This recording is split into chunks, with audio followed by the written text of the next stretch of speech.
तो अगला जो डाउट तुम लोगों का आता है कि भैया क्या मैं अपना पेमेंट मेरे को सारा अभी क्लियर करना पड़ेगा या फिर मैं कॉलेज जाकर भी क्लियर कर सकता हूँ। तो देखो, और कुछ बच्चे पूछते हैं भैया क्या मैं कैश लेके जा सकता हूँ, कैश मतलब कॉलेज में रिपोर्टिंग के टाइम पे लिया जाएगा? 7-8 दिन तक वो आपको रिलैक्सेशन दे सकते हैं अटेंडेंस के लिए। एलपीयू में Bihar student credit card available है कि नहीं है? तो देखो मैं क्लियरली बता दूं गाइस, आज की वीडियो में हम बात करने वाले हैं एलपीयू के एजुकेशन लोन के बारे में। अगर आप लोग भी एजुकेशन लोन अप्लाई करना चाहते हो तो कैसे कैसे आपको अप्लाई करना है और क्या क्या डॉक्यूमेंट्स वगैरह लगते हैं, वो सारा इस वीडियो में हम बात करने वाले हैं। इसके अलावा मैं आपको एक और चीज बताऊंगा, वो है क्या एलपीयू में Bihar student credit card available है कि नहीं है, वो भी इस वीडियो में हम कवर कर रहे होंगे। लेकिन वो मतलब ना पहले हम लोन का बात कर लेते हैं, फिर स्टूडेंट क्रेडिट कार्ड के ऊपर भी बात करेंगे। तो वीडियो बहुत ज्यादा इंफॉर्मेटिव है, वीडियो को बिल्कुल भी स्किप मत करना। अगर आप लोग वीडियो को लाइक नहीं किए तो वीडियो को फटाफट से लाइक कर देना और चैनल पर नए हो तो भाई एक बार सब्सक्राइब करके भी आ जाना। तो लोन अप्लाई करने के लिए ना आपको जाना पड़ेगा विद्या लक्ष्मी पोर्टल पे। विद्या लक्ष्मी पोर्टल पे जाते ही आपको सबसे पहले 3 बैंक को सेलेक्ट करना पड़ेगा। सबसे पहले मैं एग्जांपल देता हूं, जैसे आपने पहले एसबीआई सेलेक्ट कर लिया, सेंट्रल बैंक सेलेक्ट कर लिया and Punjab national bank select कर लिया, और आपने वहां से ना सबसे पहले बैंक का इन्फॉर्मेशन देना होता है कि आपको कौन से बैंक से लोन लेना है। तो ये तीनों बैंक आपने मानो आपने अप्लाई कर दिया एंड इस 3 में से आपको मतलब किस में से लेना है, कौन सा बैंक आपको जल्दी प्रोसेस करवा दे रहा है, ये आपको मतलब डिसाइड करना है। जैसे आपने 3 का नाम दे दिया, फिर आप जाते हो बैंक में और वहां पे बैंक वाले को आप बोलते हो कि सर मैंने विद्या लक्ष्मी से अप्लाई कर दिया है और मेरा बैंक मतलब मेरा जो भी लोन का अमाउंट है वो जल्दी जल्दी आप प्रोसेस कर दो। बट ये गलती आपको नहीं करना है। सबसे पहले आपको जाके ना बैंक में पता करना है, जैसे आपने एसबीआई सेलेक्ट किया है, सेंट्रल बैंक सेलेक्ट किया है, पंजाब नेशनल सेलेक्ट किया है, तो ये तीनों बैंक में जाके पहले आप पता कर लेना क्या वो बैंक आपको एजुकेशन लोन प्रोवाइड कर देंगे। क्योंकि यार वहां पे ना आप एक ही बार 3 बैंक का ऑप्शन दे पाओगे,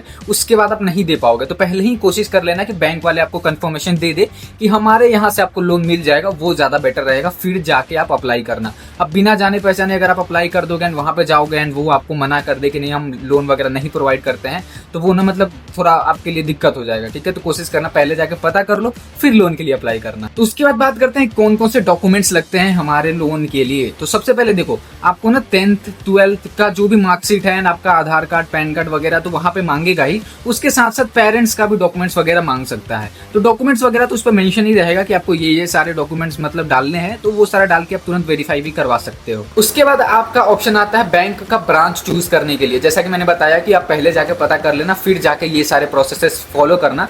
तो ये मतलब बैंक का ब्रांच आपका आएगा दूसरे बार में, तो यहाँ से भी आप सेलेक्ट कर सकते हो। तो अगला जो प्रोसेस आता है वो है गारंटर का। आपको अपने साइड से ना एक गारंटर बनाना होता है कि मेरा ये गारंटर है। तो आपका कोई भी पेरेंट्स हो उनको आप गारंटर बना सकते हो, और जो भी गारंटर होगा उनका इनकम प्रूफ मांगता है वहां पे। और बहुत सारे बैंक्स ना इनकम प्रूफ पे नहीं मेंशन, मतलब कोई बैंक इनकम प्रूफ पे भी मान जाते हैं, कोई बैंक नहीं मानते हैं। तो उस केस में ना आप आईटीआर जनरेट करवा लेना। आईटीआर जनरेट करवाने से ना बेसिकली लोन वगैरह बहुत इजीली मिल जाता है, आपको ज्यादा उसमें कोई भी प्रोसेस नहीं करवाना पड़ेगा। अगर आपके पास आईटीआर रिटर्न का नहीं भी है, फिर भी पिछले 2 साल का भर दो, मतलब पर 1 साल का 1000 रुपया फाइन लगता है। तो आप 2 साल का फाइन देके आप अपना आईटीआर रिटर्न भी जनरेट करवा सकते हो। तो जैसा कि मैंने बताया कुछ बैंक्स इनकम सर्टिफिकेट्स पे नहीं मानते हैं, उस केस में आप अपना आईटीआर बनवा सकते हो। मतलब पर ईयर का 1000 फाइन लगता है, तो फाइन देके भी आप अपना आईटीआर बनवा सकते हो। टोटल 3 साल का आईटीआर रिटर्न चाहिए होता है। जैसे अगर आप अभी अप्लाई कर रहे हो तो आपको 2024, 2023 और 2022 का चाहिए होगा। तो यार उम्मीद है यहाँ तक आपका सारा प्रोसेस एकदम क्लियर होगा एंड आपको बहुत अच्छे से समझ भी आ रहा होगा। तो अभी हम बात कर रहे थे इंटरेस्ट के ऊपर कि गवर्नमेंट बैंक से अगर आप लोन लेते हो तो वहां कितना ज्यादा इंटरेस्ट देखने को मिलेगा, और प्राइवेट बैंक से अगर आप लेते हो तो आपको कितना ज्यादा इंटरेस्ट देखने को मिलेगा। तो सबसे पहले बात कर लेते हैं हम गवर्नमेंट बैंक की। तो अगर आप गवर्नमेंट से लेते हो तो वहां पे आपको 10 से 11% तक का देखने को मिल सकता है लोन। अब ये मतलब हो सकता है किसी बैंक पे वेरी करे, बट जनरली 10 से 11% का लोन होता है। एंड अगर मैं प्राइवेट बैंक की बात करूं तो वो 16 से 18% तक जा सकता है। तो आप अपने कन्वीनियंस के हिसाब से देख सकते हो कहाँ आपका जल्दी लोन प्रोसेस हो रहा है एंड आपको मतलब ज्यादा इंटरेस्ट पे करना है, तो प्राइवेट से भी आप कंसीडर कर सकते हो। तो लोन का इतना सारा बात हो ही गया, तो हम बात करते हैं कि आपको लोन का रीपेमेंट कब से चालू करना होता है। तो देखो, आपका जो भी कोर्स होगा ना, जैसे मैं बीटेक की बात करूं तो बीटेक अगर आपका 4 साल का होता है तो 4 साल के 1 ईयर गैप लेके यानी 5 साल जब आपका हो जाएगा ना, तब आपको अगले साल से, यानी 4 साल का आपका कोर्स है, 1 साल आपको मतलब टाइम दिया जाएगा, उसके अगले साल से ना आपको बैंक का जो भी लोन होगा उसका रीपेमेंट स्टार्ट करना है। आपके कोर्स का प्लस 1 ईयर के बाद आपका जो भी मतलब जितना भी लोन का पेमेंट होगा वो आप अपने इंस्टॉलमेंट के हिसाब से पे कर पाओगे। और एड्रेस के तौर पे ना बैंक वाले जनरली आप आपका बिजली बिल मांगते हैं या फिर आपका मतलब मकान का कोई कागज हो गया वो मांगते हैं, बस एड्रेस प्रूफ के तौर पे। वो आपका कोई भी गिरवी नहीं होता है, वो बस एड्रेस प्रूफ के लिए होता है। पर हाँ, प्राइवेट यूनिवर्सिटी को ना बैंक वाले जल्दी लोन नहीं देते हैं, तो कोशिश करना ना, जैसे आपके पेरेंट्स का बहुत साल से कहीं से बैंक में मतलब किसी भी बैंक में अकाउंट होगा, तो कोशिश करना ना उसी बैंक में आप लोन लेना। क्योंकि मतलब कभी कभी होता है कि भाई प्राइवेट यूनिवर्सिटी को मैं क्या बोलूँ, नहीं प्रोवाइड करते वो लोन जल्दी। तो कोशिश करना आपके पापा का या फिर जो भी आपके पेरेंट्स हो उनका कहीं पे बहुत सालों से अकाउंट होगा, वहां पे आप जाके मतलब लोन का कोशिश करना, वहां पे जनरली मिल जाता है। तो अगर आपका भी पेरेंट्स का कहीं पे बहुत सालों से मतलब अकाउंट चला आ रहा है, तो वहां पे जाके आप एक बार पता करना, और हाँ कोशिश करना उनका ट्रांजैक्शन हिस्ट्री भी अच्छा खासा होगा, तब जाके आपको लोन में कोई भी दिक्कत नहीं होने वाला है। तो अब बात करते हैं कौन कौन से बैंक को हमें कंसीडर करना चाहिए, कौन कौन से बैंक हमें अवॉइड करने चाहिए एजुकेशन लोन लेने के लिए। तो देखो जो बड़े बैंक होते हैं ना, जैसे मैंने पहले बताया था SBI, Punjab national bank, central bank, ये भाई आपको ना बहुत ज्यादा दौड़ाने वाले हैं और मतलब लोन प्रोसेस करने में भी ना बहुत सारा टाइम लगा देते हैं। बट अगर आप किसी छोटे ब्रांच में जाते हो, लाइक कैनरा बैंक हो गया, बैंक ऑफ बड़ौदा हो गया, ये सारे बैंक में जाते हो ना, वो बेसिकली एजुकेशन लोन को ही ज्यादातर प्रेफरेंस देते हैं। तो छोटे ब्रांच में जाओगे तो वो आपको ज्यादा मतलब भाग दौड़ भी नहीं कराएंगे, एंड आपका एजुकेशन लोन ना बहुत स्मूथली हो जाएगा। किसी किसी केस में ना मतलब छोटे ब्रांच वाले भाई बहुत अच्छा हो जाता है। जैसे मैंने सेंट्रल बैंक से लिया था, तो भाई वो बहुत ज्यादा टाइम लगा देते हैं एजुकेशन लोन में। मतलब ऐसे ही मेरा एक दोस्त कैनरा बैंक से लिया, उसका मतलब भाई मेरे से पहले ही हो गया, एंड उसने मेरे से बाद अप्लाई किया हुआ था। तो भाई उसका लोन वगैरह सारा प्रोसेस भी हो गया था, उसने पेमेंट वगैरह भी कर दिया था, और मेरा इधर अभी वेरिफिकेशन में ही चल रहा था। तो आप देख सकते हो कि अगर आपको मतलब बड़े बैंक से लेना है तो बड़े बैंक से भी जा सकते हो, वरना छोटे ब्रांच को भी आप कंसीडर कर सकते हो। ये तो था मतलब थोड़ा बहुत एजुकेशन लोन के ऊपर ब्रीफ। अगर आपको थोड़ा भी कंफ्यूजन होता है तो ये है मेरा इंस्टाग्राम आईडी, यहाँ से आके आप फटाफट से सारे डाउट्स पूछ लेना, और आप मतलब कोई भी छोटा मोटा दिक्कत हो तो मेरे को कमेंट सेक्शन से भी पूछ सकते हो। तो अभी हम बात करते हैं LPU में Bihar student credit card available है कि नहीं है। तो देखो मैं क्लियरली बता दूं, LPU वाले ना मतलब बिहार स्टूडेंट क्रेडिट कार्ड को अभी मतलब वो नहीं कंसीडर कर रहे हैं। अगर आप लोग भी बिहार स्टूडेंट क्रेडिट कार्ड लेने का सोच रहे हो तो भाई मत लेना, वो ना कॉलेज वाले नहीं ले रहे हैं। तो Bihar student credit card LPU में नहीं एक्सेप्टेबल है, वो प्लीज आप लोग मत करवाना।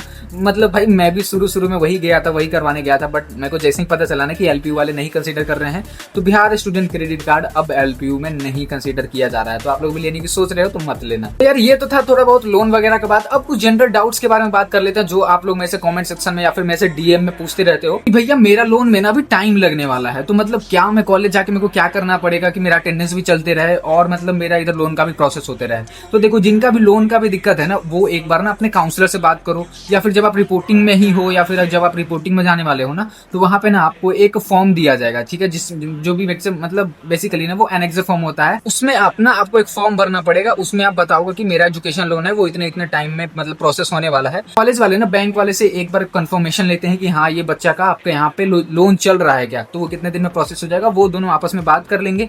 फिर यूनिवर्सिटी वाले आपको मतलब फ्री छोड़ देंगे, फिर वो मतलब उन दोनों के बीच का बात होता है।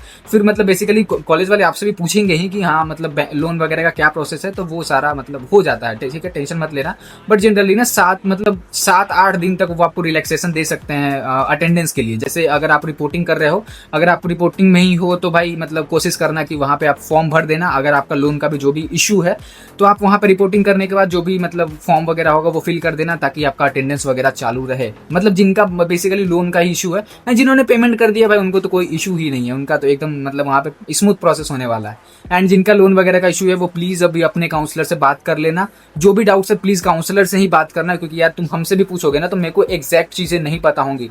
तो जो चीज आपको एग्जैक्ट चीज जहां से पता चलेगी ना वो आपके काउंसलर ही बता पाएंगे। तो आप जाके अपने काउंसलर से सारे डाउट्स मतलब क्लियर करना, और फिर जो भी डाउट्स आता है वो एक बार ना आप आके मेरे से DM में पूछ सकते हो या फिर कमेंट सेक्शन में भी बता सकते हो। तो अगला जो डाउट तुम लोगों का आता है कि भैया क्या मैं अपना पेमेंट मेरे को सारा अभी क्लियर करना पड़ेगा या फिर मैं कॉलेज जाके भी क्लियर कर सकता हूँ। तो देखो तुम चाहो तो हाफ पेमेंट अभी कर दो और हाफ रिपोर्टिंग टाइम पे पेमेंट कर दो। तुम चाहो तो 10,000 अभी पे की हो तो उसके बाद का सारा मतलब जो भी पेमेंट बचा है वो आप रिपोर्टिंग के टाइम पे कर दो, वो भी चलेगा। और कुछ बच्चे पूछते हैं भैया क्या मैं कैश लेके जा सकता हूँ, कैश मतलब कॉलेज में रिपोर्टिंग के टाइम पे लिया जाएगा कि नहीं। तो बिल्कुल भाई तुम कैश ले जाओ, बस वो पैसा होना चाहिए, चाहे वो कैश ले जाओ चेक ले जाओ, सारा चीज मतलब कॉलेज वाले ले लेते हैं।